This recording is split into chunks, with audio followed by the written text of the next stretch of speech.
Gold. Evening na ba, sir? Okay. Ako po pala si Gloria De Leon. But ang nickname ko, Ida. Hindi po ako lumaki sa farm. Lumaki po ako sa Cebu. Sino po ang taga Cebu? Sino? Visayas, San Mindanao. Wala pang GLI doon. Pupunta tayo doon, sir. Yun, tama mo. Pupunta tayo doon. Pupunta tayo. Magtestimony po ako. Bukas na, gabi ah. Yeah. Sir, pakihawak naman ng microphone ko. Assistant. Nagkaroon po ako ng kidney cancer. Stage 3. 2004. Ganito po ang aking kidney. Nakikita nyo ba? Pakita natin dito, sir. Oh. Pwede. Yan. Dito lang po kayo. Dito, para makita. Ang left kidney ko, ang forma, cauliflower na po. Yung right kidney ko, buo pa po. Kaya gusto ko talagang mabuhay pa. Until now, I pray for this. Kaya iningat-ingatan ko. Ang dami mga food supplement. Nag-insulin pa rin ako. Bakit 300 pa rin ang sugar ko? Nag-insulin na ako. Actually, pag natanggal na po yung isang kidney ko. So, nag-divert na naman ako sa matamis. Anong nangyari sa akin? Nag-diabetes. Kasi nag-divert, di ba? Huwag kayong masyado kumakain ng mga maalat. Sa Cebu, taga Cebu, mahilig tayo sa lechon, chicharon. Yan ang kinakain namin, mga ginamos. Maliit pa lang ako, yan ang lifestyle. So kaya na, yes, karkar.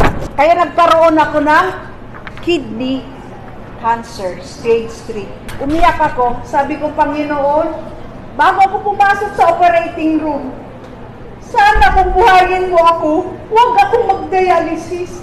Kasi yung dialysis extension lang yan ang buhay. Sa awa ng Diyos, I'm still alive! Ngayon, nung nag-diabetes na ako, dami kong mga gamot, food supplement. 2015, wala pa sa GLI. Nung dumating sa akin si GLI, wala na. Nakita ko yung tubig, hindi na ko niniwala niya. Tubig lang yan eh. Yun ang feeling ko.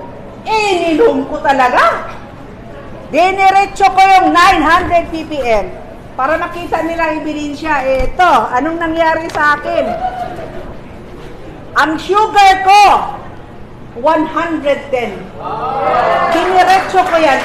Honest, diniretso ko talaga. Yung iba, inom-inom lang konti-konti. Pero diniretso ko, ayan, 110. Nung nag-110, ay, pwede na ako kumain ng chocolate.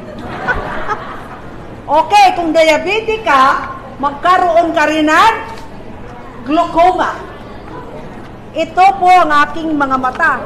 Asian Eye Institute, makikita nyo, ito yon.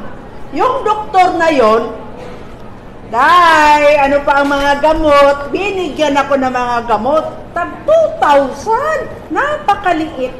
Okay, yung mga ganito mga patak.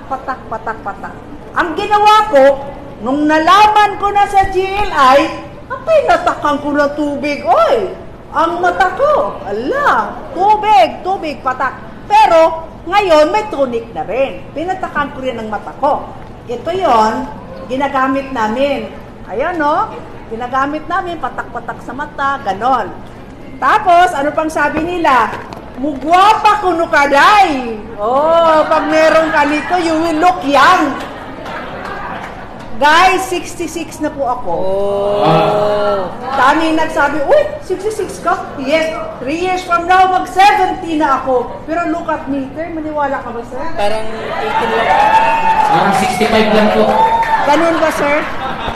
Okay, so ngayon, bumalik ako sa aking doktor nito.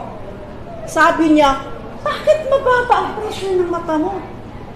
Ako, alam mo ba, hindi ko sinabi na uminom ako ng tubig, pinatak ang mga doktor, hindi maniwala, magalit pa niyan.